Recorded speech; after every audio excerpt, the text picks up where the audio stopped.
আল্লাহ রাব্বুল আলামিন বলেন, আলাউ আন্নামা ফিল আরদি মিন শাজারাতিন আকলামু ওয়াল বাহরু ইয়ামুদ্দুহু মিন বা'দিহি সাবআতু আবহুরিম মা নাফিদাত কালিমাতুল্লাহ ইন্নাল্লাহা আজিজুন হাকীম। সূরা লোকমানে এসেছে ২৭ নম্বর আয়াতে। রব্বুল আলামিন আয়াত শুরু করার পরেই দেখেন মা শব্দটা দিয়েছেন। এখানে যারা অন্তত আলেম আছেন তারা বুঝবেন, ইন্না বা আন্নার পরে যদি মা আসে তাহলে বাংলা অর্থ দাঁড়ায় কেবলমাত্র, শুধুমাত্র, একমাত্র, হবেই হবে, এইটাই, এই জন্যেই। এরকম ৩৩টা অর্থ আছে। ওয়ালাউ আন্না মা ফিল আরদি মিন শাজারাতিন আকলামু ওয়াল বাহর। আল্লাহ তাআলা ওয়ালাউ আন্না দিয়েও যদি ফিল আরদি বলতেন তাও আমরা অর্থ করতে পারতাম, যারা আলেম আমরা আছি।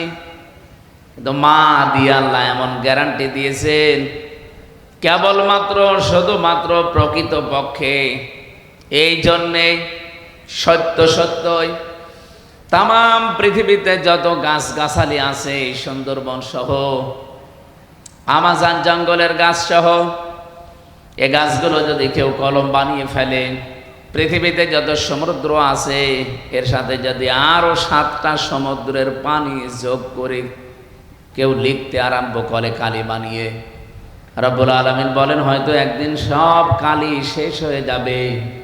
আমি কোরআনে যত নিয়ামতের কথা দিয়েছি আমার কথা লিখে শেষ করা যাবে না। মা নাফিদাত কালিমাতুল্লাহ।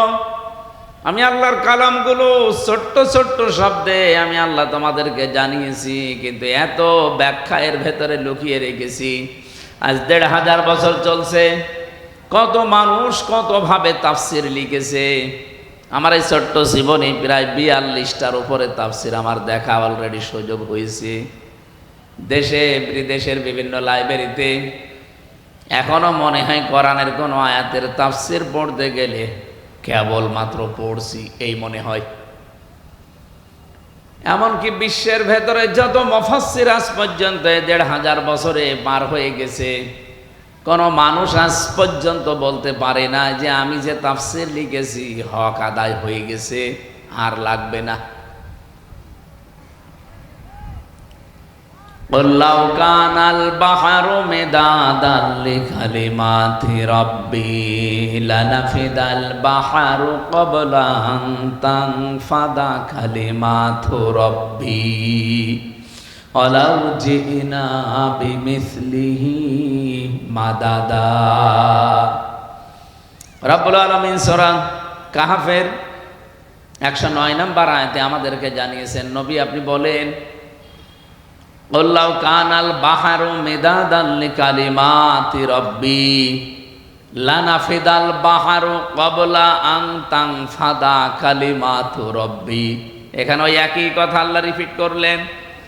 যদি সমুদ্রের পানিগুলো সব কালি করে কেউ লিখতে আরম্ভ করে, আমার বর্ণনা লেখার আগেই পানিগুলো সব কালিগুলো শেষ হয়ে যাবে।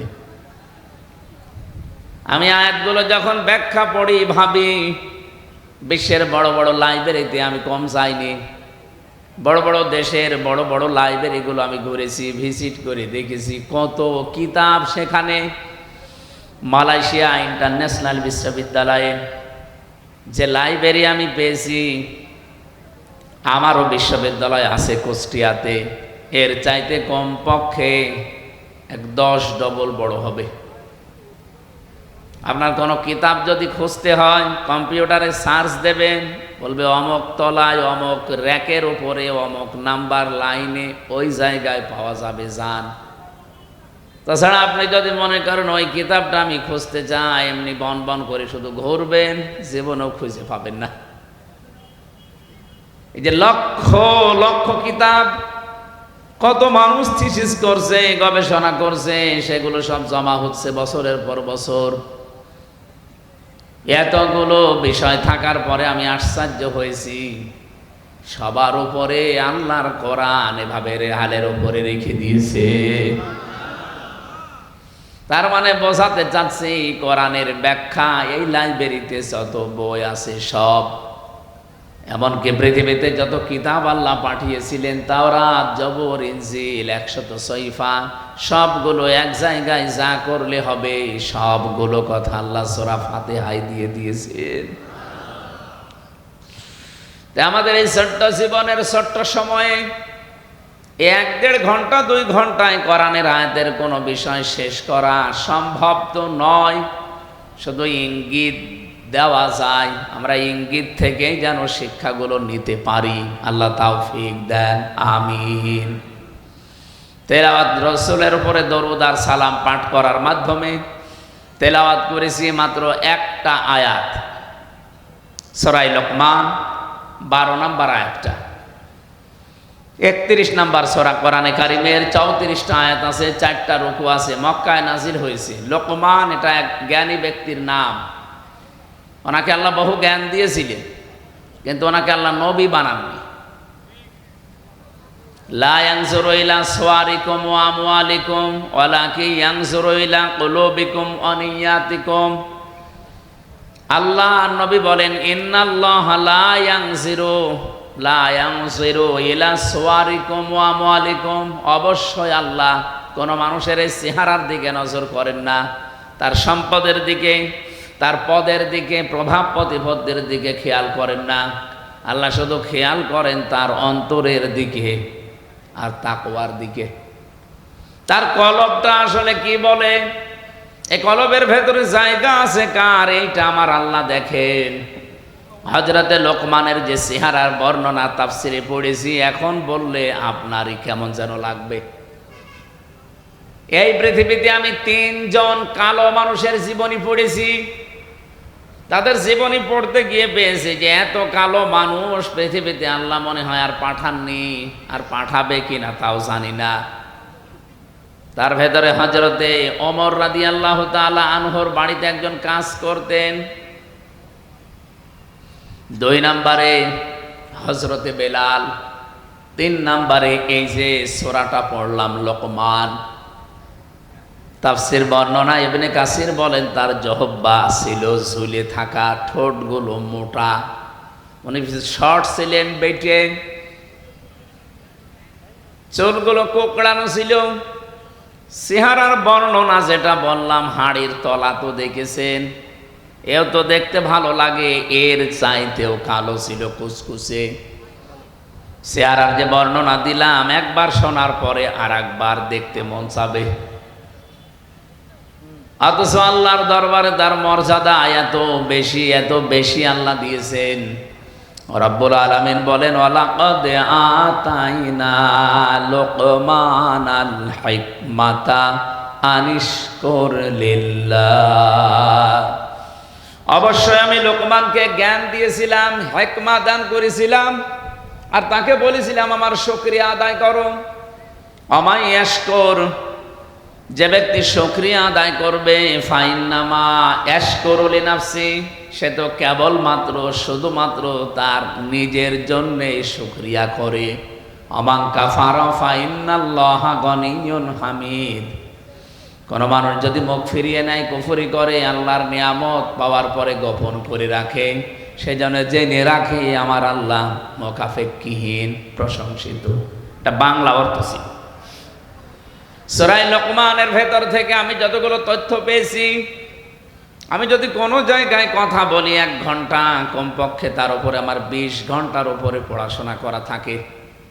আজকের এই তেলাওয়াতকৃত আয়াতে এত তথ্য আমার মাথার ভেতরে আছে, 1-1.5 ঘন্টা না, আমার সারা জীবনে বললেও শেষ করা সম্ভব না, এত কথা আছে। আল্লাহ যেন খুব অল্প সময়ে ডেলিভারি দেওয়ার তৌফিক দান করেন, বলেন আমিন। বলেন তো, লোকমান আলাইহিস সালাম উনি নবী ছিলেন না, কিন্তু আলাইহিস সালাম বলা লাগে তাকে। চেহারার যে বর্ণনা শুনলেন, আমি কি আর একবার বর্ণনা দিলে আপনার ভালো লাগবে? এইরকম মানুষটার মর্যাদা আল্লাহর কাছে এত বেশি, এত বেশি, তিনি দুনিয়ার জীবদ্দশায় 4000 নবীর সাক্ষাৎ পেয়েছিলেন। 4000। তিনি তার জীবনীতে আমি পড়েছি 4000 নবীর সাক্ষাৎ শুধু পাননি, 4000 নবীর খেদমত তিনি করেছিলেন। প্রশ্ন আসতে পারে উনি কয় বছরই বেঁচে ছিলেন, এত নবীর সাক্ষাৎ পেলেন? পৃথিবীতে আল্লাহ নবী পাঠিয়েছেন প্রায় 1,24,000, মতান্তরে 2,24,000। এত নবী আর রাসূলের ভেতরে হযরতে লোকমান সাক্ষাৎ পেয়েছিলেন 4000 নবী আর রাসূলদের।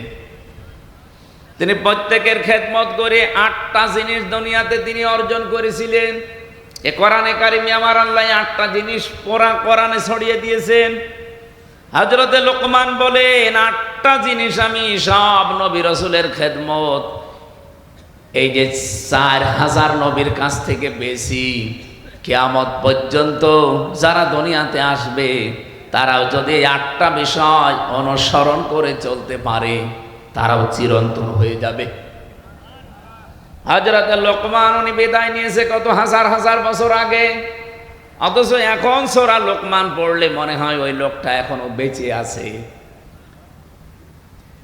পৃথিবীতে 200 কোটির উপরে মুসলমান। আমার মনে হয় হযরত লোকমানকে নাম শুনলে তার জন্য দোয়া করে না এরকম মুসলমান নেই। কারণ আল্লাহ পাক তাকে কোরআনে কারিমে চিরন্তন করে দিয়েছেন। তার যে উপদেশ বাণীগুলো তিনি তাম পৃথিবীর সব মানুষকে উদ্দেশ্য করে দিয়েছেন তা না, দিয়েছিলেন তার সন্তানকে উদ্দেশ্য করে। রব্বুল আলামিন তার সন্তান হযরত লোকমান তার সন্তানকে এমন এমন কথাগুলো জানিয়েছেন, আল্লাহ এত বেশি খুশি হয়ে গেছেন যে কোরআনে কারিমের মতো এরকম মহা একটা কিতাব, যে জায়গায় আল্লাহ তার নামে 34টা আয়াত বিশিষ্ট একটা সূরা লোকমান পুরাটা নাজিল করেছেন। আপনি সূরার নাম দেখবেন, সূরা মুহাম্মদ আছে, সূরা ইউনূস আছে, সূরা ইউসুফ আছে। এই যে নাম বলছে এগুলো সূরা ইব্রাহিম আছে, সূরা হুদ আছে, সূরা নূহ আছে, এগুলো সব নবীদের নাম। হযরত লোকমান নবী হিসাবে নির্বাচিত হতে পারেননি, কিন্তু তিনি এমন জ্ঞান অর্জন করে জ্ঞানটা কাজে লাগিয়েছিলেন। রব্বুল আলামিন বলেন এই জ্ঞান কাজে লাগানোর কারণে আমি আল্লাহ তাকে চিরন্তন করে রেখেছি। তিনি যে 8টা বিষয় তাম পৃথিবীর মানুষকে জানাতে চেয়েছেন, ওই 8টা বিষয় আমাদেরকে এখন অর্জন করা আবশ্যক ও কর্তব্য আমি মনে করি আমাদের দরকার। দলমত আদর্শ আমাদের আলাদা থাকতেই পারে, কোরআন যেহেতু সবাই আমরা পড়লেও সূরা লোকমান আমাদের পড়া লাগে। এই জন্য সবার জন্য সূরা লোকমানের এই 8টা বিষয় প্রযোজ্য। 1 নম্বরে আল্লাহ বলেন আমি তাকে জ্ঞান দিয়েছিলাম। এই যে জ্ঞানটা এটা আমার আল্লাহ পাক তার বান্দা হযরত লোকমানকে দান করার পরে, লোকমান আলাইহিস সালাম সহ যত মানুষ তারা দুনিয়াতে জ্ঞান পেয়েছে, তারা জ্ঞান পাওয়ার পরে বিনয়ী হয়ে গেছে। আমরা অনেকে জ্ঞান পাই, কিন্তু জ্ঞান পাওয়ার পরে বিনয়ী হওয়ার পরিবর্তে অহংকারী হয়ে যায়। আমি আজকে একটা ভিডিও দেখছিলাম, 2জন শিক্ষিত মানুষ মাঝি তাদেরকে নিয়ে যাচ্ছে একটা নৌকা দিয়ে, ডিঙ্গি নৌকা দিয়ে পার করে। মাঝ বরাবর যাবার পর ওনারা 2জন তো সাঁতার জানে না, ঢেউ যখন উঠেছে নৌকা বা ডিঙ্গি টলমল করে। আল্লাহ রসুলের দোহাই দিয়ে, বাবা মায়ের কিরা দিয়ে, কসম দিয়ে বলছে মাঝি ভালো করে চালান, আপনি আমাদের মা, আপনি আমাদের বাবা। এত বিনয়ী হয়ে কথাগুলো বলছিল। আমি বারবার ওই লোকটার মুখের দিকে তাকিয়ে দেখি, লোকটা চোখ মুখতেছে, তার মানে কাঁদতেছে। জীবনের মায়া যখন ভেতরে এসে গেছে লোকটা কেঁদে ফেলেছে। এতগুলো কথা 2-3 মিনিট বলার পর আস্তে আস্তে নৌকা যখন তীরে একেবারে ভিড়ে গেছে, লাফ দিয়ে ডাঙ্গায় নেমে এবার মাঝিকে গালিগালাজ আরম্ভ করেছে। এত দেরি করলি কেন? সে মা বাবা তোলে গালি। আমার ভিডিওটা 4-5 মিনিটের হবে। এই দৃশ্যটা দেখার পরে আমার মনে হচ্ছে বাংলাদেশের অনেক জ্ঞানী মানুষ, শিক্ষিত মানুষের সাথে এটা আজ মিলে যাচ্ছে। কে কাকতে মিনতি করেছিল মানুষেরা বলেন তো? যে মানুষগুলোর প্রশংসা যে 18 মাস ধরে আপনি করলেন, তাদের জীবন দেওয়ার জন্য, বীরত্ব গাথার জন্য কত কিছু বলে তাদেরকে আকাশে তুলে দিলেন। অথচ এই মানুষগুলো এখন পুরাটা চোখ উল্টিয়ে ফেলেছে। জ্ঞান পেলে মানুষ বিনয়ী হয়, এটা জ্ঞানের প্রথম বৈশিষ্ট্য। কিন্তু যারা আজ জ্ঞান পেয়ে বিনয়ী না হয়ে আজ পুরাটা চোখ উল্টিয়ে অহংকারী হয়ে গেছেন, আল্লাহর কসমে জ্ঞানী শয়তানের মতো আপনাকে ডোবাবে। এজন্য আমার প্রথম কথা ছিল, শুধু ঈমান আনলে আর জ্ঞান অর্জন করলেই সম্মান বাড়বে না, জ্ঞানের ওপরে কাজ করা লাগবে। আপনার জ্ঞান কি ওইটা বলে যে মানুষগুলোর জন্য আজ আমির হামজা এই সাতক্ষীরার আশা শুনি অন্তত এই ময়দানে হাজারো মানুষের সামনে কথা বলতে পারছে? আপনি কোনোদিন কল্পনা করেছেন এই 17 বছরে? আমি তো সাতক্ষীরার নামও মুখে আনতে ভয় পেতাম, কারণ এটা বাংলাদেশের দ্বিতীয় কারবালা। এমন কোন জুলুম অত্যাচার নেই এই 17 বছরে এই জেলায় হয়নি। আমরা শুনেছি, দেখেছি, মানুষের বাড়ি ঘর বোল্ডোজার দিয়ে ভেঙে দিয়েছে। কে কথা বলেন না কেন? এগুলো সব সাক্ষী। 2 জন অলরেডি এই ইউনিয়নে শাহাদত বরণ করেছে সালেমের বিরুদ্ধে। আল্লাহ তাদেরকে শাহাদতের সর্বোচ্চ মাকাম দান করেন। শহীদ আব্দুল সালাম আর একজন কি জানো, শহীদ জাভেদ, এই মাঠে জানাজা হয়েছিল। আল্লাহ তাকে জান্নাতের সর্বোচ্চ মাকাম দান করেন, আমিন। কোরআনে কারিমে সূরা নমল 19 নম্বর পারায় আছে। এটা যখন আমি তেলাওয়াত করি মাঝে মাঝে আমার এই আয়াতটা বেশি মনে হয়। ওয়ালাকাদ আতাইনা দাউদা ওয়া সুলাইমানা ইলমা, অবশ্যই আমি দাউদ এবং সুলাইমানকে ইলম দিয়েছিলাম, জ্ঞান দিয়েছিলাম। ওয়াকাল আলহামদুলিল্লাহিল্লাযী ফাদ্দালানা আলা কাসীরিম মিন ইবাদিহিল মুমিনিন। তারা 2 জনে আমি আল্লাহর শুকরিয়া আদায় করেছে। আল্লাযী ফাদ্দালানা আলা কাসীরিম মিন ইবাদিহিল মুমিনিন, এই পৃথিবীতে বহু মুমিন বান্দাদের উপরে তাদের মর্যাদা আমি আল্লাহ প্রতিষ্ঠা করেছিলাম। বলেন তো, যে 2 জন নবীর নাম বললাম, হযরতে সুলাইমান, হযরতে দাউদ আলাইহিস সালাম, তাদের মর্যাদা আমরা সাধারণ মানুষের উপরে বেশি না কম? লক্ষ লক্ষ দেখা যায়, কিন্তু চাঁদ একটা। নবীজি বলেন, নবীদের সম্মান মর্যাদা সাধারণ মানুষের কাছে ঠিক চাঁদের মতো। এইরকম সম্মানী মানুষগুলো কি নত হয়েছিলেন, কি বিনয়ী হয়েছিলেন, আপনি এই আয়াতের পরবর্তী আয়াতগুলো পড়ে দেখবেন সূরা নমলের। আমার মনে হয় বাংলাদেশে আজ যারা অহংকারী হয়ে গেছেন তাদেরকে কোরআনের এই আয়াতগুলো বেশি বেশি পড়া দরকার। যেহেতু অন্য ধর্মের লোক খুব কম আমাদের দেশে, মাত্র এই দেশে বাস করে 8 ভাগ অন্যান্য ধর্মের লোক, আর আমরা আছি এই দেশে নামধারী হলেও 92 ভাগ মুসলমান।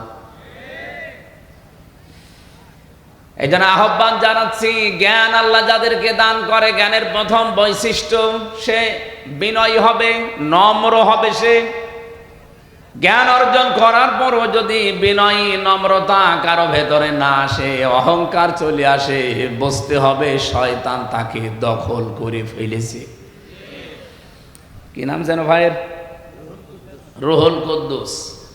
বাড়িতে যাওয়ার পরে ভাবিকে সালাম দিয়েছে, ম্যাডাম সালামের জবাব না দিয়ে ওনার রুহুল কুদ্দুস নাম ধরে গালি দিচ্ছে, মা বাপ তুলে, শুকুরের বাচ্চা, কুকুরের বাচ্চা। ওনার ভালো লাগবে? রাগ হবে? না না। আপনি কথা শুনতেছেন নাকি ঘুমিয়ে গেছে? চেয়ারম্যান সাহেবের রাগ হবে না যদি জ্ঞানী হয়ে থাকে। আর যদি জ্ঞান না থাকে উনি রেগেছে হয়তো হিতে বিপরীত তালাকও দিয়ে দিতে পারে, যে কি পরিশ্রম করে আসলাম, সালাম দিলাম, জবাব না দিয়ে গালি দেয়। কিন্তু জ্ঞানী মানুষ হলে চিন্তা করবে কি গো, একটা শিক্ষিতা মেয়ে, ভদ্র ঘরের মেয়ে, ভালো বংশের মেয়ে আমি বিয়ে করে আনলাম, আজ 30 বছর সংসারের জীবনে কোনোদিন মাথা উঁচু করে কথা বলে না, আর আজকে সালাম দিলাম আমারে গালি দেয়। অবশ্যই এর জিনে ধরেছে। কি কথা বলছে? এর জিনে ধরেছে, ভূতে ধরেছে, নয়তো তো গালি দেওয়ার কথা না। আপনি জ্ঞান অর্জন করেও যদি বিনয়ী হতে না পারেন, নম্র ভদ্র হতে না পারেন, আপনি বুঝবেন আপনি আর মানুষ নেই, শয়তান আপনাকে দখল করে ফেলেছে। আশা করি উদাহরণ থেকে আপনি বুঝে ফেলেছেন আমি কি বলতে চাই। হযরতে লোকমান আলাইহিস সালাম তিনি তামাম পৃথিবীর মানুষকে উদ্দেশ্য করে জানিয়েছেন যে আমি আল্লাহর শুকরিয়া আদায় করেছি, 4000 নবীর আমি সাক্ষাৎ পেয়েছি, তাদের খেদমত করে 8টা বিষয় আমি তাদের কাছ থেকে পেয়েছি, আমি নোট করেছি তাফসীর থেকে। 1 নম্বরে তিনি বলেন, ইযা কুনতা ফিস সালাতি ফাহফাজ কলবাকা ওয়া ইযা কুনতা ফি গায়রিল বাইতি ফাহফাজ আইনাকা। তিনি দুনিয়ার মানুষকে জানিয়েছেন, হে পৃথিবীর মানুষেরা, আমি নবীদের কাছ থেকে যে 8টা বিষয় পেয়েছিলাম, তার প্রথম নাম্বারে এই যে নামাজে যখন মানুষেরা দাঁড়াবে তখন যেন কলবের হাজির অবস্থায় নামাজ আদায় করে। লা সলাতা ইল্লা বি হুজুরিল কলব, কলবকে হাজির করা, উপস্থিত করা ছাড়া কিন্তু আপনার নামাজ পড়লেও আদায় হবে না। আজকে থেকে যারা নামাজ আদায় করেন, এই দৃশ্যটা, এই বিষয়টা আমাদের জীবনের সাথে আমরা যেন মিলাতে পারি। নামাজ পড়লেই শুধু মুসলমান থাকা যাচ্ছে না, নামাজটা হওয়া লাগবে। আর নামাজ যতক্ষণ পর্যন্ত আপনার কলবের সাথে না মিলবে, এ কলবটা যায় নামাজের এই কতটুকু জায়গা, এদিকে 2.5 হাত, এদিকে 1.5 হাত, এতটুকু জায়গার ভেতরে যখন আপনার মন থাকবে, এদিকে ওদিকে যাবে না, তখন আপনি নামাজের সেজদায় আনন্দ পাবেন। জেলখানায় 3 বছর আমারে ফাঁসির কন্ডেম সেলে, প্রথমে তো আয়না ঘরে, এরপরে কন্ডেম সেলের ভেতরে 24 ঘন্টা তালা লাগিয়ে রেখেছিল। জীবনের এই 34 বছর বয়সে এই 3টা বছর আমি যেভাবে কাটিয়েছি, এই 1.5-2 বছর বাইরে এসে এই দুনিয়ার চাকচিক্যে পড়ে আমার মনে হচ্ছে ওই 3 বছর আমি আল্লাহর ইবাদতে ছিলাম। গভীর রজনীতে আমি সেজদা দিয়ে যে মজা পেয়েছি, এখনো সেজদা দেই, কিন্তু ওই মজাটা এখন আর হয় না। রাত 2টা-3টার সময় 1.5 পারা, 2 পারা, 3 পারা পর্যন্ত নামাজে তেলাওয়াত করে আধা ঘন্টা, 45 মিনিট, 1 ঘন্টা আমরা এক একটা সেজদায় পড়ে থাকতাম। ওই সময় দেখেছি এমনিতেই চোখ দিয়ে অঝোর নয়নে পানি আসতো। আর এমন একটা মজা, এমন একটা আলাদা স্বাদ আমি সেজদায় পেয়েছিলাম, ফাঁসির ওই কন্ডেম সেলের ভেতরে, বাইরে 1.5 বছরেও এখনো পাইনি। আপনি একটু লম্বা সেজদা দিয়ে দেখেন, কলবটা হাজির নাজির করে যদি সত্যি আপনি সেজদা দিতে পারেন, আমার তো মনে হয় যারা মন থেকে নামাজ আদায় করা আরম্ভ করবে, ওই মানুষগুলোকে বোম মারলেও তারা সেজদা থেকে বিরত হবে না। আজকে থেকে সিদ্ধান্ত নেওয়া লাগবে, সাতক্ষীরাবাসী বহু অত্যাচার, জুলুম, নির্যাতনের শিকার হয়েছেন। আমার তো মাঝে মাঝে মনে হয় আল্লাহ পাক যদি বাংলাদেশের 64 জেলার মানুষকে ইমানের পরীক্ষার উপরে এই মাজলুম অবস্থা থেকে জান্নাত দেওয়া আরম্ভ করে, 1 নম্বরে সাতক্ষীরা দিয়ে আরম্ভ করবে, এরপরে চাঁপাইনবাবগঞ্জ, এরপরে চট্টগ্রাম, আমাদের কুষ্টিয়া আছে কিন্তু অনেক পরে, কারণ আমরা বেশিরভাগই তো ছিলাম পিরাই আরামে। বড় বড় আল্লাহর ওলিগুলো আল্লাহ কুষ্টিয়ায় দিয়েছে, হাসানুল হক ইনু, মাহবুবুল আলম হানিফ, সব আল্লাহর ওলি না? কিন্তু এই সমস্ত জেলার বিষয়গুলো আমরা যেহেতু দেখেছি, এই জন্য অনেক ভালোবাসি আপনাদেরকে ইমানের কারণে। চাঁপাইনবাবগঞ্জ, সাতক্ষীরা শুনলে আমরা এমনিতেই নরম হয়ে যাই। এই মানুষগুলোকে আহ্বান জানাচ্ছি, কিয়ামতের ময়দানে সর্বপ্রথম আমার আল্লাহ যেটার হিসাব আরম্ভ করবে তার নাম কিন্তু সালাত বা নামাজ। আউয়ালু মা ইউহাসাবু বিহিল আবদু ইয়াউমাল কিয়ামাতিস সালাহ। কিয়ামতের দিন সর্বপ্রথম আল্লাহ যে আমলের হিসাব আরম্ভ করবে কাজের, তার নাম নামাজ। এজন্য আজকে থেকে সিদ্ধান্ত নিয়ে যাবেন, জীবনে কোনো দিন আমি নামাজ আর বাদ দেব না। যদি দাঁড়িয়ে পড়তে না পারেন বসে পড়বেন, বসেও যদি না পারেন আপনি শুয়ে পড়েন। কিন্তু যদিও মাসলাটা নিয়ে মতভেদ আছে, আমি তারপরেও বলছি, চেয়ারে নামাজ পড়া পারো তো পক্ষে ঠিক না। এই এলাকায় হয়তো সব নেই। আপনাকে চেয়ারম্যানই করতে গেছেন, আল্লাহর সামনে যদি দাঁড়িয়ে থাকতে না পারেন বসেন, গোলামের মতো বসবেন। এটাও যদি আপনার শরীরে না কোলায় শুয়ে পড়েন, এটাও যদি না পারেন ইশারায় পড়বেন। চেয়ারে বসে বসে পা ঝোলানো লাগবে। কোথায় পেয়েছেন আপনি? আপনি কি মাননীয় প্রধানমন্ত্রীর সামনে বসেছেন? আপনি বসেছেন যার সামনে, তার মর্যাদা জানেন? ওমা কদারুল্লাহ হাক্কা কদরিহি ইন্নাল্লাহা লাকাবিয়্যুন আজিজ। কোনদিন শুনেছেন এই আয়াতের মর্মবাণী? আল্লাহ বলেন, না, আমার বান্দা বান্দিরা আমি আল্লাহর যে ক্ষমতা এই অনুযায়ী আমাকে বিশ্বাস করে না।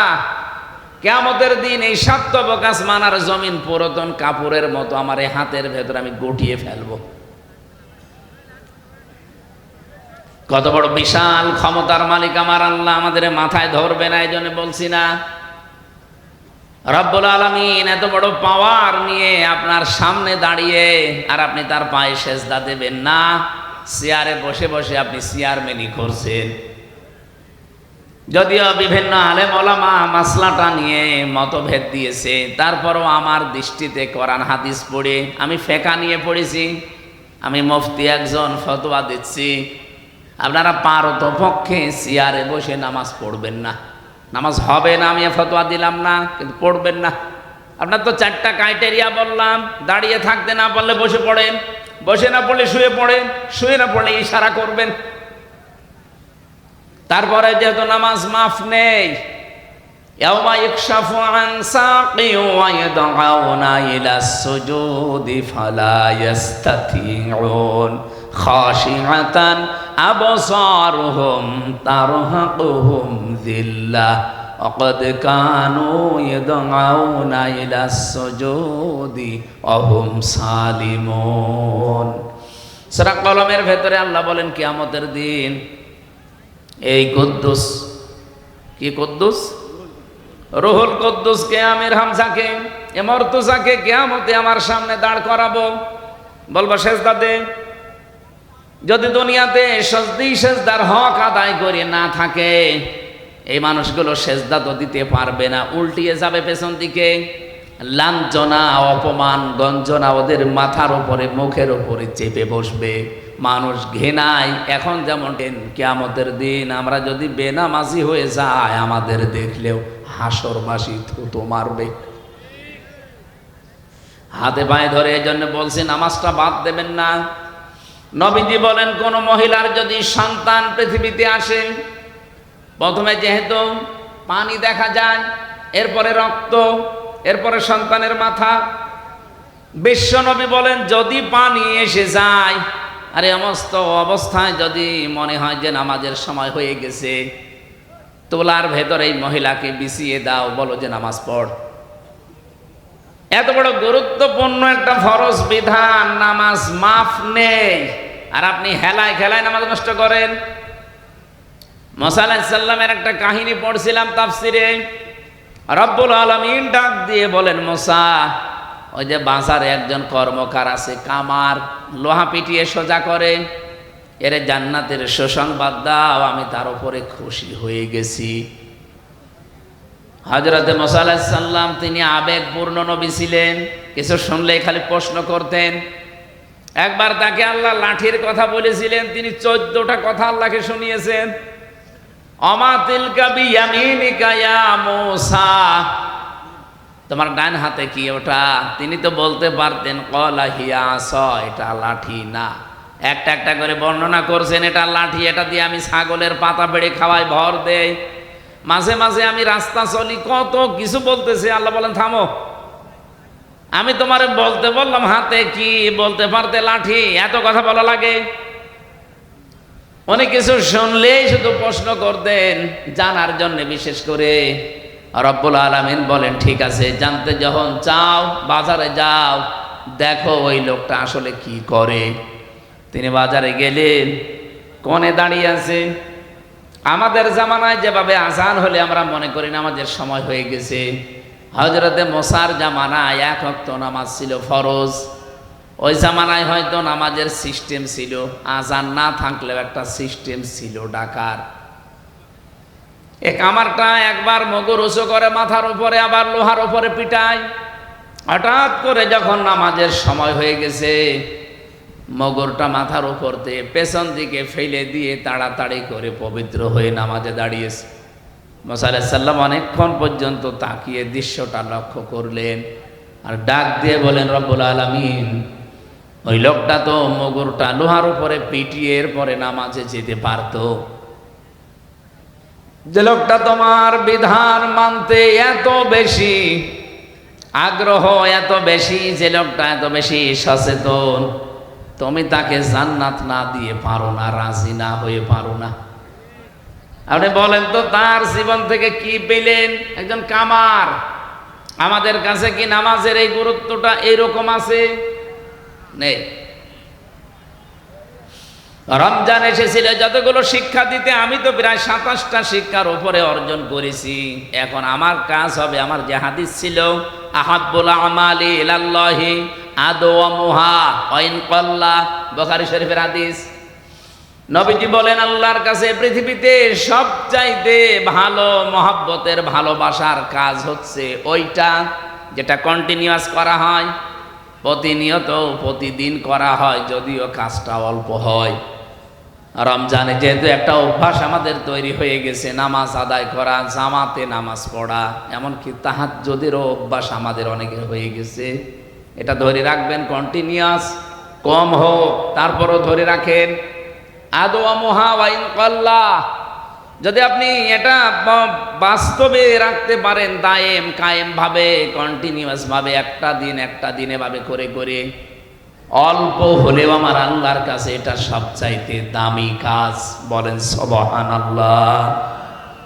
দুনিয়াতে যত ইবাদতের কথা আমরা পড়েছি, মাওলানা সাহেব বলছিলেন এই জমিন যার, বিধান চলবে তার, এটা আল্লাহর কাছে প্রিয় কাজ। অন্যান্য হাদিসের বর্ণনা আছে, এই পৃথিবীতে আল্লাহর কাছে প্রিয় কাজ হচ্ছে তাকে সেজদা দেওয়া। আমি পড়া কোরআন শরীফের ভেতরে 2টা কাতারের কথা পেয়েছি। কাতার, এই 2টা কাতারকে আল্লাহ সবচাইতে বেশি ভালোবাসেন, দেখলেই তিনি খুশি হয়ে যান। 1 নম্বরের কাতার পাবেন সূরা সফ 4 নম্বর আয়াতে, ইন্নাল্লাহা ইউহিব্বুল্লাযীনা ইউকাতিলুনা ফি সাবিলিহি সাফফান কান্নাহুম বুনয়ানুম মারসুস। অবশ্যই আল্লাহ তোমাদের ভেতরে ওই কাতারকে বেশি ভালোবাসেন যারা সীসা গলা প্রাচীরের মতো ঐক্যবদ্ধ হয়ে জমিনে আল্লাহর বিধান কায়েমের জন্য চেষ্টা করে। আর সাতক্ষীরার মানুষের এটা করছে আমি জানি। এখানে 4টা আসনে 4টায় আপনারা ইনসাফের পক্ষে রায় দিয়ে সংসদে কোরআনের পক্ষে কথা বলার জন্য পাঠিয়েছেন। আপনার কি মনে হয় মুহাদ্দিস রবিউল বাশার জীবনেও কোনোদিন মূর্তির পক্ষে কথা বলবে?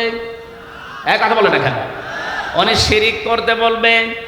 ওখানে যদি 2টা দিনও সময় পায়, 5 মিনিটও সময় পায়, 1 মিনিট হয়তো আল্লাহর প্রশংসা করবে, 4 মিনিট আপনাদের কথা তুলে ধরবে। কিন্তু বহু মানুষকে আমরা দেখছি সংসদ অধিবেশন শুরু হওয়ার পর থেকে আজকের পর্যন্ত যেই কয়টা অধিবেশনে গেলাম, সিরিয়াল হিসাবে যাদের নাম আসে তারা আল্লাহর প্রশংসা তো দূরের কথা, শুধু মানুষের প্রশংসায় পঞ্চমুখ। কেন এত মানুষের প্রশংসা করা লাগবে কেন? কে কোন জামানায় মারা গেছে, কে কি করেছে, অত কথা আপনার বলার দরকার কি? আপনাকে বানিয়েছে যে তার নাম বলবেন বিসমিল্লাহির রহমানির রহিম, এরপরে আপনার যে দায়িত্ব জনগণ তুলে দিয়েছে এই কথা বলেন। সময় দিয়েছে 5 মিনিট, 4.5 মিনিট গেছে বিভিন্ন মানুষের বন্দনা করতে। এখন বলে মাননীয় স্পিকার আমারে আরেকটু সময় দেন। আরে তোর সময় দিলেন 5 মিনিট, কি করলি তুই? তোর এলাকায় একটা ব্রিজ নেই, ব্রিজের কথাটা বলতে পারলি না, আর হাফ মিনিট আছে, এখন বলছে সময় দেন। এই তেল মারা জাতি এটা বন্ধ করা লাগবে। আমি তো বলার এখনো পাইনি, যদি পাই 29 তারিখে এই তেল মারা বন্ধ করব।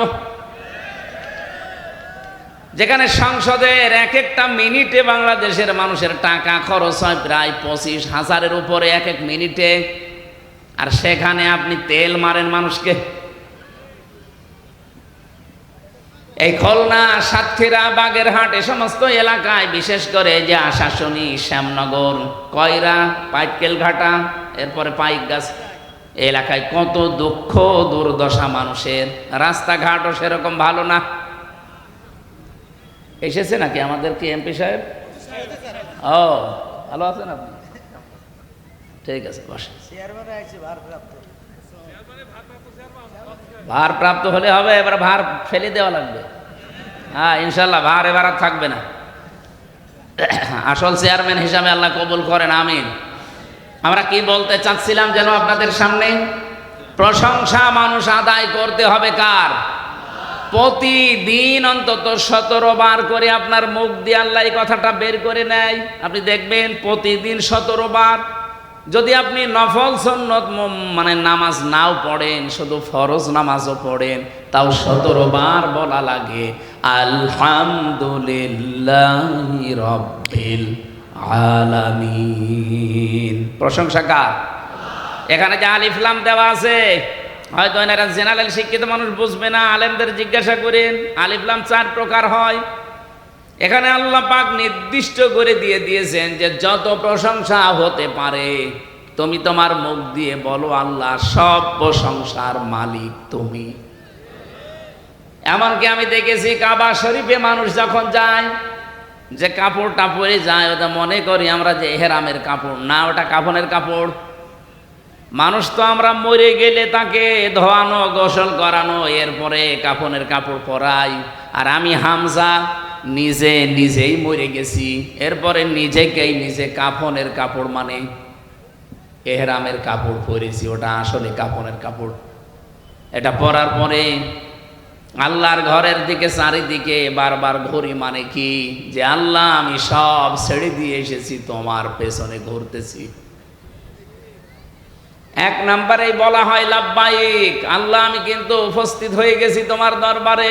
আল্লাহ বলেন দাঁড়া, কোথায়? সেই বাংলাদেশ 6000 কিলোমিটার দূর থেকে এসেছি মক্কায়, আমার ঘরের কাছে এসে বলছি লাব্বাইক। ঠিক আছে দাঁড়া, তোর নাম আমার হাসিরা খাতায় আমি লিখে নেব, কিন্তু 1 নম্বরে তোরে বলা লাগবে যে আমি মুশরিক না। লাব্বাইক আল্লাহুম্মা লাব্বাইক লা শারীকা লাকা লাব্বাইক। 1 নম্বরে স্বীকৃতি দেওয়া লাগে যে আল্লাহ আমি হাজির হয়ে গেছি। আল্লাহ বলেন তোর নাম আমি লিখবো হাজিরা খাতায়, তুই যে আমার বান্দা, তুই যে আমার বান্দি, এই কথাটা আমি লিখবো, কারণ এই শব্দটা এত দামি আমি আল্লাহর কাছে। পুরা কোরআন শরীফের ভেতরে বিশ্ব নবীকে আমি যত নামে নামে ডাক দিয়েছি, সবচাইতে প্রিয় নাম আমি আল্লাহর কাছে বান্দা। এই জন্য কোরআন শরীফে দেখবেন তাবারাকাল্লাযী নাযালাল ফুরকানা আলা আবদিহি লিয়াকুনা লিল আলামিনা নাযীরা। এই আয়াতের মাঝখানে আবদুন আছে, আবদুন মানে বান্দা। ওয়াইন কুনতুম ফি রাইবিম মিম্মা নাযালনা আলা আবদিনা, এখানে আলা আবদুন শব্দ দিয়েছেন। আবদুন মানে দাস, বান্দা, গোলাম, ভৃত্য, সার্ভেন্ট যাই বলেন। আল্লাহর কাছে শব্দটা এত দামি, এত ভালোবাসেন আল্লাহ মানুষ যখনই তার ঘরে যে কথা বলে লাব্বাইক আল্লাহ আমি হাজির, আমি তোমার বান্দা তোমার দাস, তুমি একটু লিখে নাও। আল্লাহ বলেন দাঁড়া, বল যে আমি আল্লাহ তোমার সাথে শরীক করি না, আমি মুশরিক না, আমার চিন্তা চেতনায় কোনো শিরিকের গন্ধ নেই, আমার কাজকর্মে কোনো শিরিক নেই। এই কথাটা বলার পরে আপনার নাম আল্লাহ লিখবে না, স্পেশাল ভাবে 3টা স্বীকৃতি আপনার মুখ দিয়ে আল্লাহ নিয়ে নেয়। 1 নম্বরে বলা লাগে ইন্নাল হামদা, হামদের আগে আলিফ লাম, এর আগে আছে ইন্না। আল্লাহকে আপনি নির্ধারিত করে বলছেন ইন্নাল হামদা, অবশ্যই যত প্রশংসা আছে দুনিয়াতে আজকে থেকে আমি আর কারো প্রশংসা করব না, সব প্রশংসা আমি তোমার জন্য দিয়ে দিলাম। এতটুকু বলার পরও আপনার নাম হাজিরা খাতায় উঠবে না। 2 নম্বরে বলা লাগে ওয়া নি'মাতা লাকা, যত নিয়ামত তুমি আমাকে দিয়েছো এই নিয়ামতগুলো আজকে থেকে আমি তোমার জন্য ব্যয় করব। ক্ষমতাটা নিয়ামত কার? আরো জোরে বলেন। আমি যে সুস্থ আছি এ নিয়ামত কার? দিন দিন আমার শরীরের অঙ্গ প্রত্যঙ্গগুলো সব আমার হাতছাড়া হয়ে যাচ্ছে। কখন যে চুল পেকে যায় আমাকে বলেও না, কখন যে দাঁত নড়ে যায় আমাকে বলেও না, চামড়া কখন ঝুলে যাচ্ছে আমারে বলেও না। বলেন বলেন। দিন দিন আমি একটা জগতের দিকে এগিয়ে যাচ্ছি। রব্বুল আলামিন আমাকে স্মরণ করিয়েছে যে এই কয়েকদিন সুস্থ আছো এটা কিন্তু একটা নিয়ামত, এই নিয়ামতটাও কাজে লাগাবে আমার জন্য, এটা বলা লাগে নি'মাতা লাকা। 3 নম্বরে বলা হয় অল মুলক, হে আল্লাহ আমি যদি রাজ্য রাজনীতি দুনিয়াতে কিছু করে থাকি, আমি কথা দিয়ে গেলাম এখন থেকে তোমার জন্য করব। কত বড় গুরুত্বপূর্ণ কথা আপনি 3টা আল্লাহর সামনে বলেন, টের পান। আমার মাঝে মাঝে আজ বাংলাদেশের বিভিন্ন নেতাদের বক্তব্য শুনলে আফসোস লাগে, আল্লাহ এরা অধিকাংশই তো হাসি, এ বলে এসেছে কি আর করছে কি। 10 মিনিট কথা বললে 8 মিনিট আপনি মানুষের প্রশংসা করেন। কেন প্রশংসা আমার আল্লাহর করা যায় না? আপনি যে কথাটা বলতে পারেন, এখন কোনোদিন চিন্তা করেছেন? বিজ্ঞান এখন তথ্যটা দিয়েছে, এক একটা কথা এই মুখের গহ্বর থেকে বের হতে এখানে যে জায়গাটা পাচ্ছেন, এখানে 27টা ধাক্কা লাগে, এরপর একটা কথা তৈরি হয়। আমি যখন বিজ্ঞান ভিত্তিক তাফসীরগুলো পড়ি মাঝে মাঝে আমার মনে হয় আল্লাহ 27টা স্তর এখান থেকে পার করার পরে একটা কথা মুখ দিয়ে বের হচ্ছে। আর কোরআন হাদিসের ব্যাখ্যা হচ্ছে প্রতিটি স্তরে একজন করে ফেরেশতা বসে আছে। এই যে এই কোনার মুরব্বী থেকে শুরু করে এখানে যারা আমরা আছি, উনি ওসি সাহেবের কাছে, উনি মুরব্বীর কাছে, উনি চেয়ারম্যানে, উনি আমার কাছে, আমি মর্তজা ভাইয়ের কাছে, এভাবে দিতে দিতে 27 নাম্বার জায়গায় যে যার কাছে দায়িত্বে আছে উনি মুখের এই জায়গা দিয়ে কথাটা যখন বের করে দেবে, বের করে দেওয়ার আগে যার কণ্ঠের সাথে এই কথাটা মিলবে সেই আকারে কথাটা বের করে দেয়। সবার কথায় যদি আল্লাহ একরকম করে বের করে দিত, আমার মনে হয় চেয়ারম্যানের বাড়িতে গেলে আমি জোতা পিটা খেতাম। ম্যাডাম তো মনে করতো আমার মনে হয় লোকই এসেছে, অথচ লোক তো ওনারটা না, অন্যেরটা। মারামারি হইতো না, শুধু কণ্ঠের এই স্বরটাকে আমার আল্লাহ এই 27টা স্তরের ভেতরে কম্পিউটার থাকলে আপনাদের আমি দেখাতে পারতাম, এমন সুন্দরভাবে সিস্টেম করে দেখাচ্ছে। সর্বশেষ জায়গায় যখন কথাটা বের করে দেয় ফেরেশতারা, আপনার মতো আমির হামজা পৃথিবীতে 1টা 2টা না, কোটি কোটি আছে। কার কণ্ঠ দিয়ে, কোন আওয়াজ দিয়ে, কোন স্তরে কথাটা বের হলে তার কণ্ঠের সাথে মানাবে, মানানসই হবে, আল্লাহ ওই রকম কণ্ঠ করে কথাটা বের করে দেয়। বলেন সুবহানাল্লাহ। এই নিয়ামতটা যদি আপনাকে আল্লাহ না দিত, আপনি বক্তব্য দেওয়ার সময় আল্লাহর বিরুদ্ধে কথা বলেন, আপনি বক্তব্য দেওয়ার সময় মানবতার বিরুদ্ধে কথা বলেন, জীবনেও বলতে পারতেন না। যেহেতু এই নিয়ামতটা আল্লাহ আপনাকে দিয়েছে, এই নিয়ামতটা কাজে লাগান। 3টা কথা বলার পরে আমি দেখেছি হাজী সাহেবরা চলে আসার দিন যখন বিদায় তাওয়াফ করে, তখন একটা স্পেশাল ভাবে স্পেশাল ভাবে শেষ কথা যেটা বলা লাগে, আল্লাহকে বলা লাগে লা শারিকা লাকা লাব্বাইক, আল্লাহ আমি চলে যাচ্ছি বাংলাদেশে, তুমি আমার নামটা কিন্তু হাজিরা খাতায় লিখে নিও, আমি কিন্তু শিরিক করব না, আমি মুশরিক না। মাঝে মাঝে আমার এই আয়াতগুলো নিয়ে চিন্তা ভাবনা যখন করি, বাংলাদেশে তো হাজি একেবারে কম না। শুধু হাজি সাহেবরাই যদি এটা আমরা মেনে চলতে পারতাম, যেটা বলে এসেছি কাবা ঘরকে সামনে নিয়ে, বাংলাদেশে আর কারো লাগতো না, হাজিরা ইসলাম কায়েম করে ফেলতো। সরকারি দলে বিরোধী দলে স্বতন্ত্র সব আমরা হাজি। 300 এমপির 299 জন অলরেডি এখন সংসদে আমরা আছি। আমার তো মনে হয় এই 299 জনের ভেতরে 290 জনই হাজি। অবশ্য সুবহানাল্লাহ, 290 জনের ভেতরে এই কথাটা ঠিক রাখার মতো হাজি একেবারেই কম। এই কথাটা ঠিক রাখে না।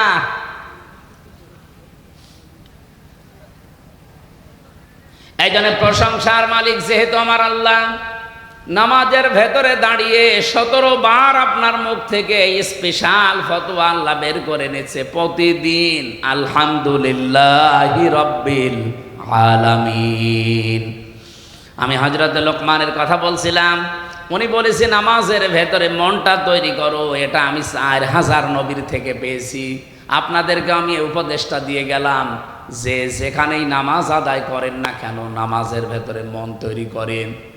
কিয়ামতের দিন যে বিশাল কঠিন অবস্থা আল্লাহ বানাবে, মেয়ে লোকের পেট ফেটে সন্তান বের হয়ে যাবে, শিশু বাচ্চাকে তার মা মনে রাখবে না। এই কঠিন অবস্থায় আল্লাহ পাক যে 7 প্রকার মানুষকে তার আরশের ছায়ায় মাছের কলিজা দিয়ে খাবার খাওয়াবে, তার অন্যতম একটা প্রকার আছে যে মানুষের কলব সব সময় আল্লাহর ঘর মসজিদের সাথে লটকানো থাকে। তার মানে নামাজের জন্য যার মনটা অস্থির থাকে। নামাজের ভেতরে আমাদের মন তৈরি করা লাগবে খুশু আর খুজু দিয়ে। আমরা নামাজ অনেকেই পড়ছি, কিন্তু নামাজের ভেতরে আমাদের মনটা থাকে না, মন চলে যায় অন্যদিকে। এমনকি নামাজের ভেতরে অনেকে মাছের ঘেড়ের হিসাব করে। কথা বলছে না কেন? নামাজের ভেতরে দাঁড়িয়ে সাহাবায়ে কেরামের জীবনী আমি পড়ি, আর মাঝে মাঝে ওই জেলখানার কথা ভাবি যে হ্যাঁ, কিছুটা হলেও জেলের নামাজগুলো একটু ভালো ছিল। বাইরে এসে এত ব্যস্ততা, নামাজ পড়তে 2 রাকাত নামাজে তো অন্তত 5 মিনিট লাগার কথা, 3 মিনিটে ছাতা শেষ হয়ে যায়। হযরত পাশেই তার একটা বাচ্চা খেলা করছিল, পাহাড়ি এলাকা থেকে একটা সাপ এসে বাচ্চাটাকে জড়িয়ে ফেলেছে। হযরতে তালহা নামাজে আসেন, এজন্য তিনি খেয়াল করেননি, তেলাওয়াত মত্ত ছিলেন। স্ত্রী দৃশ্য দেখলেন যে স্বামী নামাজে আছে, এই জন্য ডাকেন নাই। আশপাশ থেকে লোকজন ডাক দিয়ে সাপটাকে মেরে বাচ্চাটাকে বিপদমুক্ত করে বসে আছে। নামাজের পরে হইচই পড়ে গেছে। হযরতে তালহা নামাজ শেষ করার পরে জিজ্ঞাসা করলেন স্ত্রী, এতগুলো মানুষ বাড়ির ভেতরে কি করে? স্ত্রী বলছে সুবহানাল্লাহ, স্বামী আপনি এতগুলো ঘটনা সব ঘটে গেল, কিছু টের পাননি। আপনি নামাজে থাকাকালীন আমি দেখেছিলাম একটা বাচ্চা সাপ জড়িয়ে ফেলেছে, লোকজন ডাক দিয়ে সাপটাকে মেরে আমি বাচ্চাটাকে বিপদ মুক্ত করে বসে আছি। এতগুলো কাজ আপনার সামনে হইচই পড়েছে, আপনি কিছুই টের পেলেন না। হযরতে তালহা বলেন স্ত্রী, নামাজের ভেতরে তেলাওয়াতে আল্লাহর সাথে কথা হচ্ছিল। আমি যখন বলছিলাম আলহামদুলিল্লাহি রাব্বিল আলামিন, আমার আল্লাহ যেন জবাব দিচ্ছে সাদ্দাকতা ইয়া আবদি, আমার বান্দা সত্য কথা বলছে। তার মানে এই কথাটা তার জীবনের সাথে মিল আছে, ও আল্লাহ বাদে অন্য কারো প্রশংসা করে না। আমি যখন আর রহমানির রহিম পড়েছি, আমার আল্লাহ জবাব দিচ্ছিলেন। যতগুলো কথা বলি আল্লাহ জবাব দেয়। নামাজের ভেতরে মন এদিকে ওদিকে চলে গেলেও নামাজ আর নামাজ থাকে না। আপনারা নামাজ আরম্ভ করবেন খুশু খুশু নিয়ে। আমি 2 নম্বরে পেয়েছি হযরতে লোকমান বললেন, পৃথিবীর মানুষেরা 4000 নবীর কাছ থেকে আমি খেদমত করে এই শিক্ষাটা পেয়েছি যে কারো বাড়িতে যদি কেউ প্রবেশ করে যেন উকি ঝুঁকি না দেয়। অনেক মানুষের মন দেখবেন এরকম আছে, কারো বাড়িতে বেড়াতে গেলে শুধু উকি ঝুঁকি দেয়। এই এলাকায় মানুষ নেই এরকম। স্বামী স্ত্রী কোনো ঘরে যদি থাকে, কোনো মানুষ যদি দরজা জালানার ফাঁকা দিয়ে এদিক ওদিক করে তার দিকে তাকায়, নবীজি বলেন সীসা গরম করে অথবা সুচ গরম করে ও চোখ সেলাই করে দাও। কোরআনে কারিমে জানিয়েছেন আল্লাহ সূরা, এটা নূরের ভেতরে আছে 26 নম্বর আয়াত, সম্ভবত 27 নম্বর আয়াত।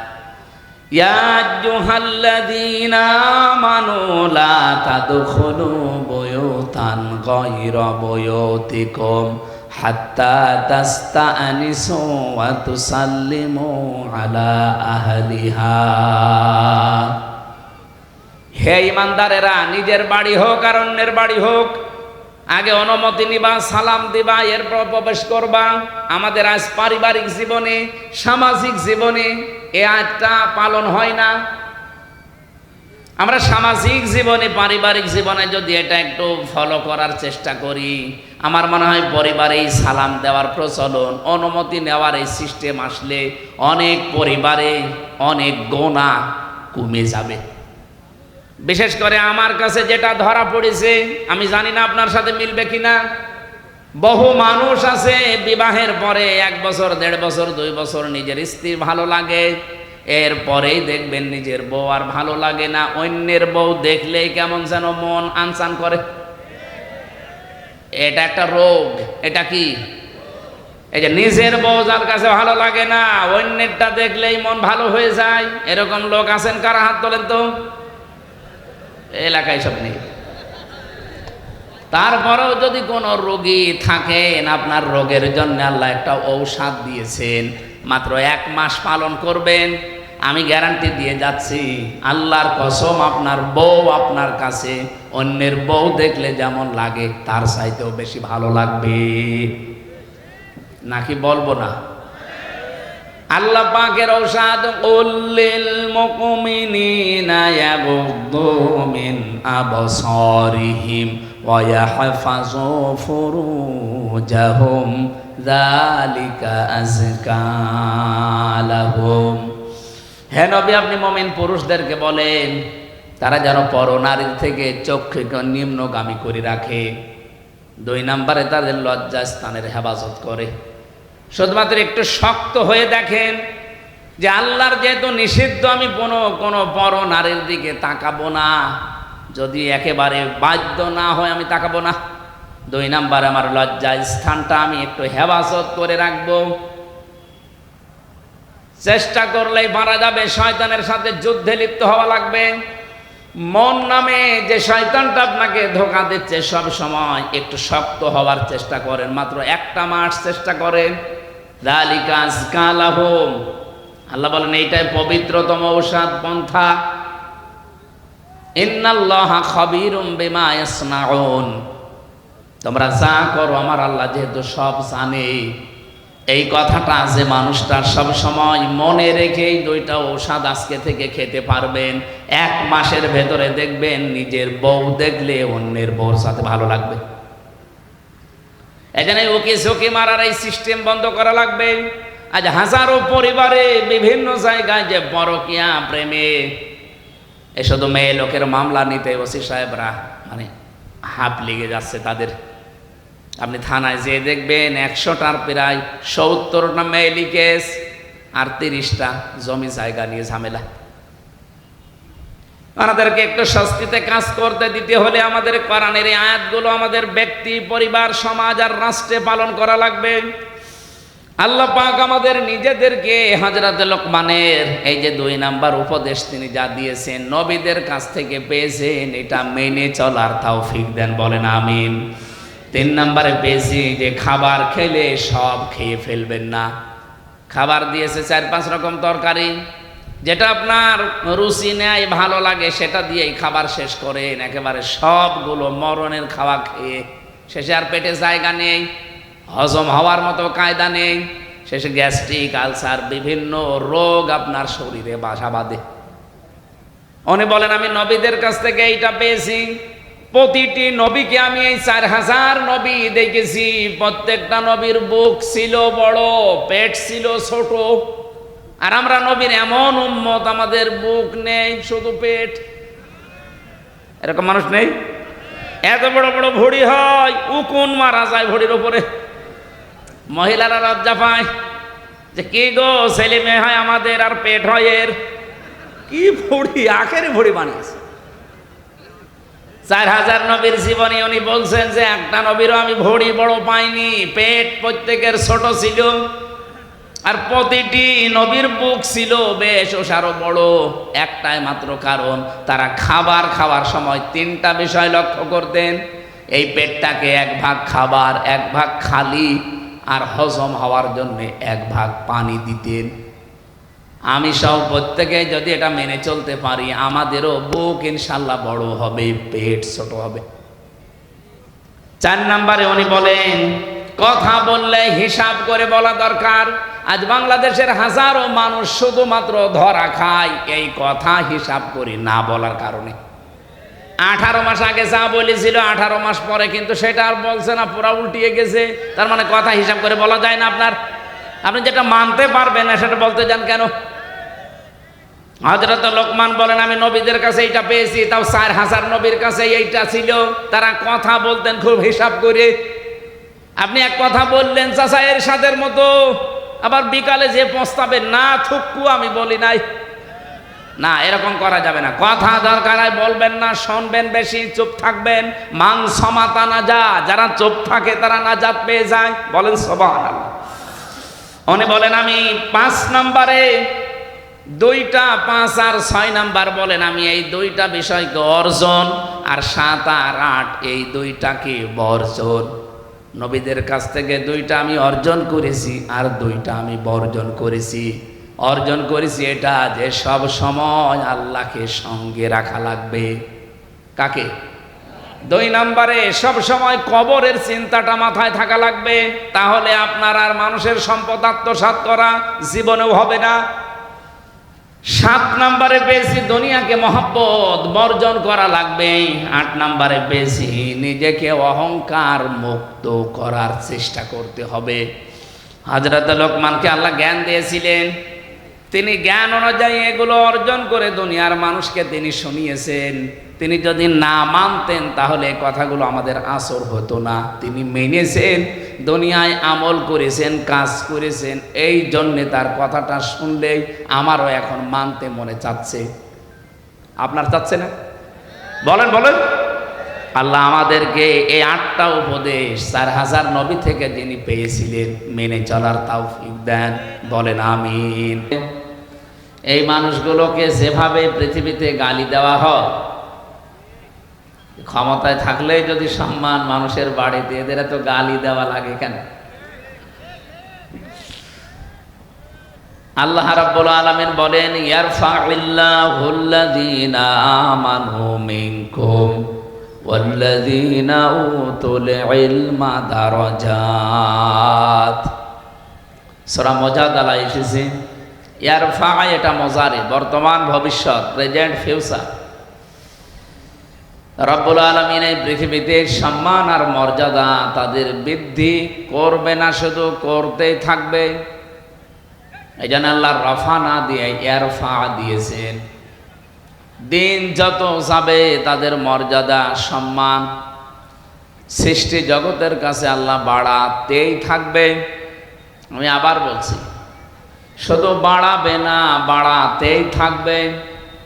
দুনিয়ায় যারা ঈমান এনেছে আর ঈমান আনার পরেই এই মানুষগুলো যারা এলেম অনুযায়ী কাজ করেছে, শুধু এলেম পেয়েই মানুষের সম্মান বাড়ে না, জ্ঞান অর্জন করলেই মানুষের সম্মান বৃদ্ধি পাবে তা না।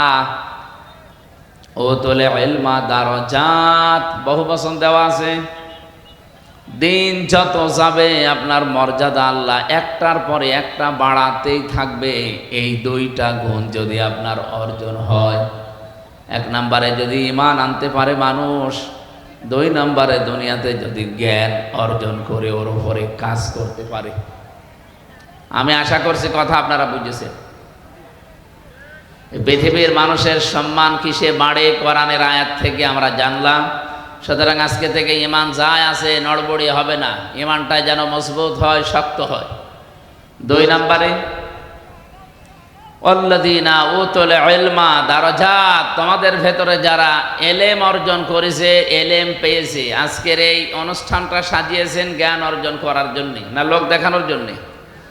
এই যে আপনারা যারা টাকা পয়সা খরচ করলেন, কষ্ট করে এসেছেন, একটাই উদ্দেশ্য, আমরা কিছু পেতে চাই এখান থেকে। এ দুনিয়ার জীবন চালিয়ে আখিরাতের বিশাল জীবনে মুক্তি পাওয়ার জন্যে যেই পাতেহ দরকার আল্লাহর কোরআন থেকে, নবীর হাদিস থেকে, এই পাতেহগুলো আমরা আজকে এখান থেকে শুনে কাজে পরিণত করার মাধ্যমে আখিরাতের জীবন, দুনিয়ার জীবন, রব্বানা আতিনা ফিদ দুনিয়া হাসানা ওয়া ফিল আখিরাতি হাসানা, এই করতে চাই। আর রাজি আছেন না আপনারা?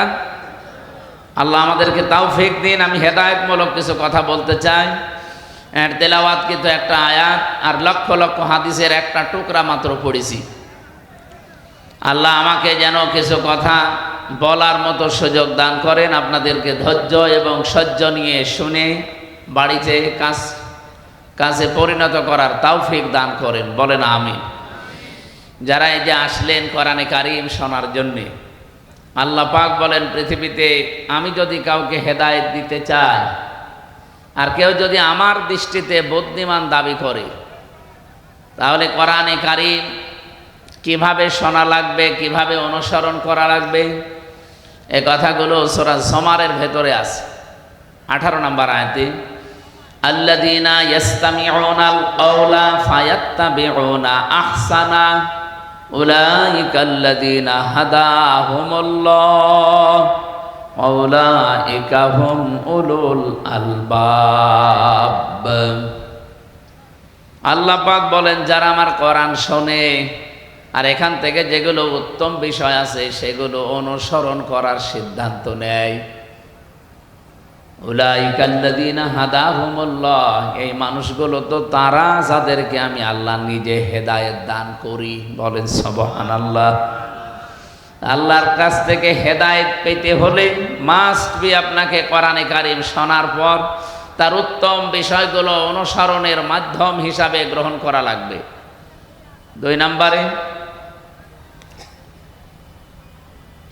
উলাইকা হুম উলুল আলবাব, এবং এই মানুষগুলো আমি আল্লাহর দৃষ্টিতে বুদ্ধিমান। আমাদের দৃষ্টিতে বুদ্ধিমান কারা? দুনিয়াতে যারা টাকা পয়সার মালিক হয়, বেশি ক্ষমতায় বেশি দিন থাকে, বেশি দিন বেঁচে থাকে দুনিয়ায়, নাকি এরা বুদ্ধিমান না? যারা সকালবেলা উঠে এই ধান্দায় থাকে যে কার 12টা বাজাবো, কার নামে মিথ্যা মামলা দিয়ে, মিথ্যা সাক্ষী দিয়ে তার জীবন নষ্ট করব, এরকম ধান্দাবাজ মানুষ দেশে নেই? এ জেলায় মনে হয় এরকম মানুষ নেই, অনেক জেলায় আছে। এরা নিজেদেরকে বুদ্ধিমান মনে করে। আল্লাহর দৃষ্টিতে বুদ্ধিমান তারা যারা কোরআনে কারীম থেকে শোনার পরে তার উত্তম বিষয়গুলো দুনিয়ার জীবনে মেনে চলতে পারে। আল্লাহ যেন তার দৃষ্টিতে আমাদেরকে বুদ্ধিমান হওয়ার তৌফিক দেন, বলেন আমিন। এমন কিতাবের আলোচনা শোনার জন্য আমরা অলরেডি বসেছি। আমি ভূমিকায় কয়েক মিনিট এ কোরআনে কারীমের মহত্ব, বড়ত্ব, এর বিশালত্ব, এ কথাগুলোর ওজন কি, সেই কথাগুলো আগে বলার পরে আমি আরম্ভ করছি। আল্লাহুল আযীমুল হালিম আল্লাযী খালাকাল মাউতা ওয়াল হায়াতা লিয়াবলুয়াকুম আইয়ুকুম আহসানু আমালা ওয়া হুয়াল আজিজুল গফুর। ওয়া নাশহাদু আন্না মুহাম্মাদান আবদুহু ওয়া রাসূলুহুল মাবউসু ফিনা বিল হুদা ওয়া দীনিল হাক্কি লিইয়ুযহিরাহু আলাল আদিয়ান সাল্লাল্লাহু আলাইহি ওয়া আলা আলিহি ওয়া সাহাবিহিল কিরাম মা দামাশ শামসু ওয়াল কমারু বিজরিয়ান ওয়ান নাজমু ওয়াশ শাজারু ইয়াসজুদান فقد قال الله تعالى في كلامه المجيد وبرهانه التوحيد أعوذ بالله من الشيطان الرجيم بسم الله الرحمن الرحيم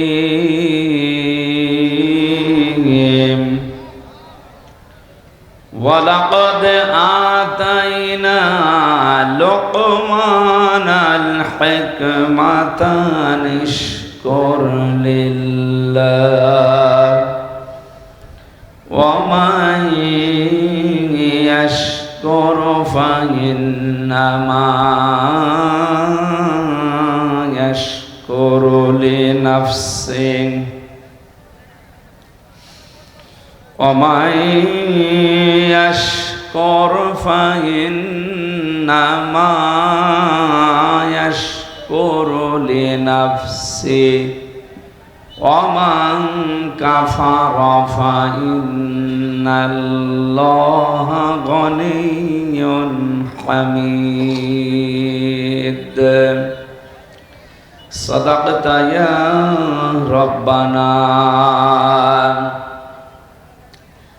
عن عبد الله بن مسعود رضي الله تعالى عنه قال قال النبي صلى الله عليه وسلم أحب الأعمال إلى الله فأدعمها وإن قل. رواه البخاري. وقال تعالى في شأن رسوله وما زادهم إلا إيمانا وتسليما. اللهم صل على محمد وآله وصحبه وبارك وسلم. আলহামদুলিল্লাহ। কথা বলেন কেন ভাই? কথা বলা যাবে না, এমনিতে বসে থাকেন, দাঁড়িয়ে থাকেন, কথা বলবেন না। সুবহানাকা লা ইলমা লানা ইল্লা মা আল্লামতানা ইন্নাকা আনতাল আলিমুল হাকিম। সাতক্ষীরা জেলার আশাশুনি থানার অন্তর্গত এরা কাফসন্ডা ফুটবল ময়দানে পাঞ্জাগানা মসজিদের উদ্যোগে তাফসীরুল কোরআন মাহফিলের আয়োজন করেছে। সম্মানিত সভাপতি জনাব আলহাজ রওশন আলী মোড়ল, প্রধান অতিথি মাননীয় জাতীয় সংসদ সদস্য সাতক্ষীরা ৩ হাজারো আলেমের উস্তাজ মুহাদ্দিস রবিউল বাশার দামাত বারকাতুহুমুল আলিয়া। এতক্ষণ যারা আলোচনা রাখলেন সম্মানিত ওলামা ইকরাম, বিশেষ অতিথি হিসাবে যারা উপস্থিত আছেন, বিশেষ করে সাতক্ষীরার কৃতি সন্তান সাবেক এমপি মরহুম মাওলানা রিয়াসাত আলী রহমতুল্লাহ আলাইহি, তার সুযোগ্য সন্তান মাওলানা নুরুল আফসার মর্তুজা দামাত বারকাতুহুমুল আলিয়া। এখানে উপস্থিত আছেন জনাব মোহাম্মদ রুহুল কুদ্দুস, চেয়ারম্যান ৯ নম্বর। এটা কি লিখেছেন চোখে তো ধরে না, হ্যাঁ, আদোলিয়া আনোনিয়া। উপস্থিত হয়েছেন জনাব সাইফুল ইসলাম বাচ্চু, ভারপ্রাপ্ত চেয়ারম্যান ৮ নম্বর খাজরা ইউনিয়ন নাকি, জনাব আবু বকর সিদ্দিক লাখি, জনাব হাবিবুর রহমান মাওলানা মফিজুল ইসলাম গাজী, কবির হোসেন, ফিরোজ হোসেন গাজী সহ সম্মানিত ওলামা ইকরাম। অনেক মানুষের নাম আরও দিয়েছেন, এত মানুষের নাম এখন আর পড়ছি না, দোয়া করে দিচ্ছি ওয়ারাফা'না লাকা যিকরাক। এদের মর্যাদা সম্মান আল্লাহ দুনিয়া আখিরাতে যেন আরও বাড়িয়ে দেয়। আরও জোরে বলেন আমিন। মানুষের সম্মান বাড়ে কি সে অনেকে জানে না। অনেকে মনে করে পৃথিবীতে ক্ষমতায় থাকলে মনে হয় সম্মান বাড়ে। ক্ষমতায় থাকলে যদি সম্মান বাড়ে, বুশ এবং এই যে এখন পৃথিবীর নিকৃষ্ট মানুষের তালিকায় যাদের নাম আছে, আজকে আপনাদের থানার অফিসার ইনচার্জ ওসি সাহেব এসেছে, এরপরে আরও আমাদের চেয়ারম্যান সাহেব আছে। প্রধান অতিথি আসলে ভালো হতো, হয়তো উনি ব্যস্ত আছেন। আমাদেরও এলাকা নিয়ে আমাদের এখন কাজ তো সংসদ কেন্দ্রিক, মন্ত্রণালয় কেন্দ্রিক, বিভিন্ন জায়গায় এলাকায় কি কি লাগবে আমার আসনের ভেতরে এই সমস্ত বিষয়গুলো নোট করে 29 তারিখে আমাদের হয়তো বলা লাগবে। বিভিন্ন মন্ত্রণালয়ের মন্ত্রীরা থাকবে, তাদের কাছে আপনাদের চাহিদাগুলো তুলে ধরা লাগবে, তো কাজ আমাদের ওইটা। আর এই ওয়াজ তাফসির এই জায়গাগুলো এখন আসলে একটা ঐচ্ছিক বিষয়ের মতো হয়ে গেছে। তারপরেও এগুলো আগে নেওয়া ছিল, রমজানের আগে। নির্বাচনের কারণে আমি অনেক দিন অনুষ্ঠানগুলো করি নাই। যে কয়টা নেওয়া ছিল ওই কয়টা আগামী থেকে কিছু করে শেষ করতে চাই। আল্লাহ আমাদের তৌফিক দিন। যতটুকুই বলেছি আমি আমার ইমান থেকে কথা বলেছি। আল্লাহ আমাকে সহ প্রত্যেককেই যেন মেনে চলার সুযোগ দান করেন। এই যে রুমাল দেওয়ার কথা বলছে, এখন রুমাল দিলে কাজ হবে? রুমাল দেয়নি, দিয়েছে আর কি, আপনারা এমনিতে সাধ্যমতো দিয়েছেন। আল্লাহুম্মা আমিন।